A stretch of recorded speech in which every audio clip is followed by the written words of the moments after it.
Dhaleshwar road number 13 এলাকায় এক বাড়িতে দুঃসাহসিক চুরির ঘটনা। রাজধানী পুলিশের কথিত নিরাপত্তা বলয়ের মুখে এক প্রকার ঝামা ঘষে দিয়ে রাতের বেলায় দুঃসাহসিক চুরির ঘটনা ঘটল ধলেশ্বর এলাকায়। জানা গেছে, রোড নম্বর 13 এলাকায় সুপ্রসন্ন সরকার নামে জৈনিক ভাড়াটিয়া ব্যক্তির ঘরে রাত আনুমানিক 2:30 নাগাদ ঘরের জানালার গ্রিল ভেঙে চোরের দল আলমারি থেকে রাখা প্রায় 10 ভরি স্বর্ণালঙ্কার এবং নগদ 3 লক্ষাধিক টাকা সহ বিভিন্ন সামগ্রী নিয়ে চম্পট দেয়। গোটা ঘটনা জানাজানি হতে ব্যাপক চাঞ্চল্য ছড়িয়ে পড়ে সর্বত্র। ঘটনার খবর পেয়ে যথারীতি পুলিশ ঘটনাস্থলে ছুটে যায়।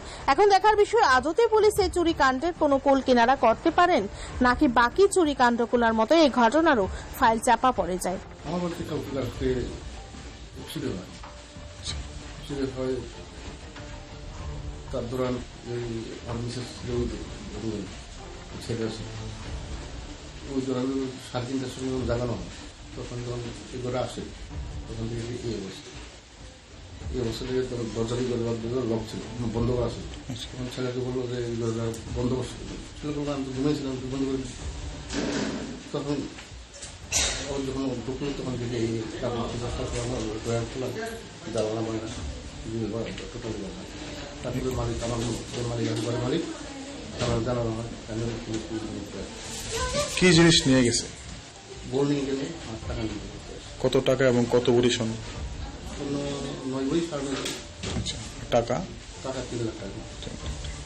3 লাখ টাকা ছিল, টাকা ছিল। স্বর্ণের দাম কত হবে? দাম তো এখনো মার্কেটে তো অনেক।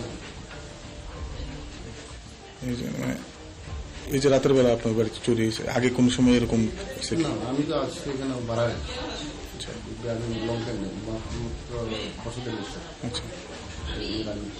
পুলিশে খবর দিচ্ছেন তো?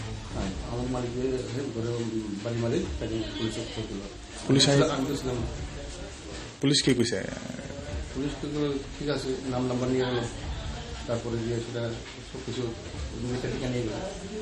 ঠিক আছে, যদি ফোন পায় তাহলে আমাকে ফোন করবে। আপনার নামটা? আমার নাম সুপ্রসন্ন সরকার। হ্যাঁ, সুপ্রসন্ন সরকার। এই জায়গাটার নাম? ধলেশ্বর 4 নম্বর। Bureau report, Tripura news 8।